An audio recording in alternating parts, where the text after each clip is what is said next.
और ये विश्वसनीयता जब तक बनी रहेगी तब तक न्यायपालिका पर आम जन का विश्वास बना रहेगा।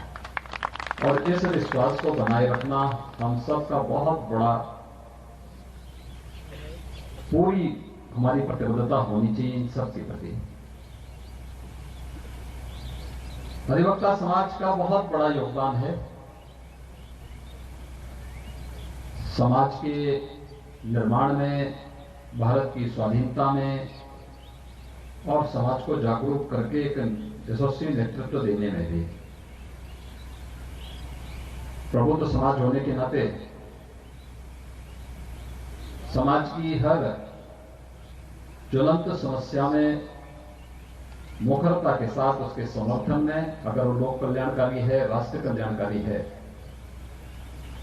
तो उसके समर्थन में खड़ा होना।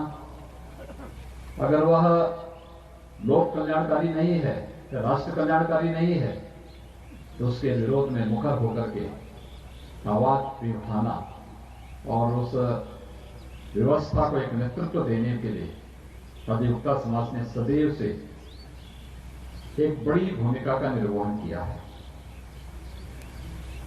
उस बड़ी भूमिका के लिए सदैव अधिवक्ता समाज को अपने आप को तैयार रखना पड़ेगा। परंतु भारत की संसदीय लोकतंत्र की प्रणाली हर एक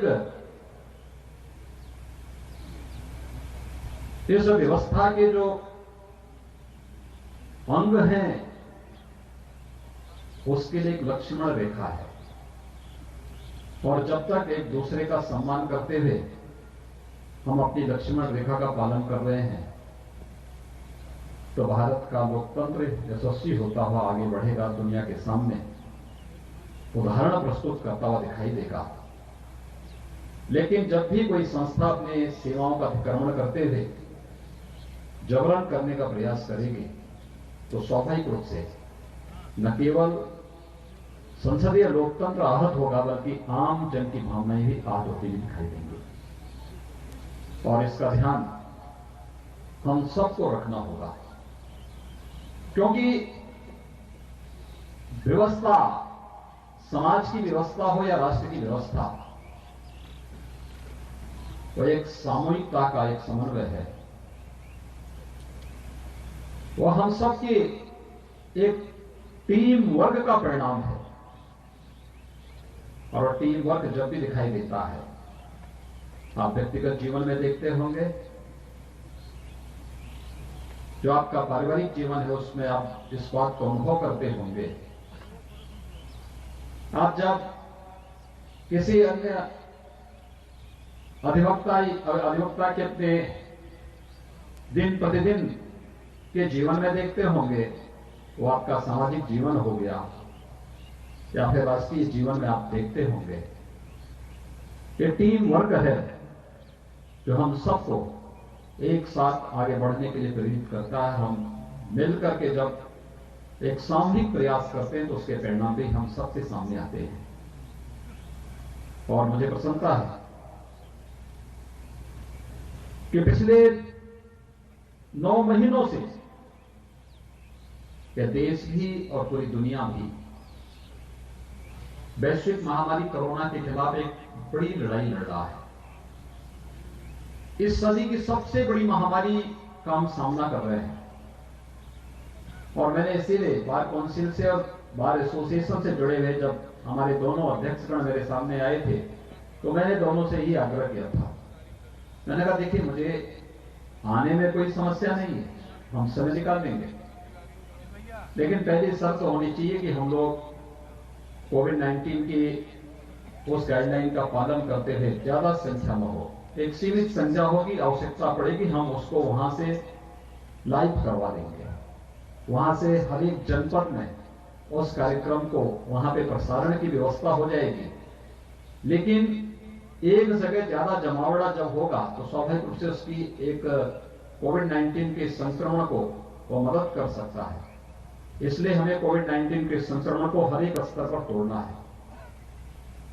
और मुझे बताते हुए प्रसन्नता है, पता नहीं अन्य लोग किस रूप में इसको समझते होंगे, लेकिन मैं इस प्रयागराज में बताते हुए मुझे प्रसन्नता है कि देश के अंदर सबसे बड़ी आबादी का राज्य होने के बावजूद उत्तर प्रदेश ने कोविड प्रबंधन में सबसे अच्छा परिणाम पूरे देश के अंदर दिया है। कोविड प्रबंधन में आदरणीय प्रधानमंत्री जी का जो मार्गदर्शन था, हम लोगों ने उसको अक्षरशः प्रदेश के अंदर लागू किया। आज से 2 महीने पहले प्रदेश के अंदर 68,000 एक्टिव केस कोरोना के थे। और भाइयों बहनों, मुझे बताते हुए प्रसन्नता है, जो एक टीम वर्क प्रदेश के अंदर हुआ है, आज उसका परिणाम है आज के दिन पर 18,000 से कम पॉजिटिव केस उत्तर प्रदेश के अंदर है, मात्र 18,000। देश के अंदर सर्वाधिक टेस्ट करने वाला राज्य उत्तर प्रदेश है। पॉजिटिविटी रेट सबसे कम, सबसे मौतें कम।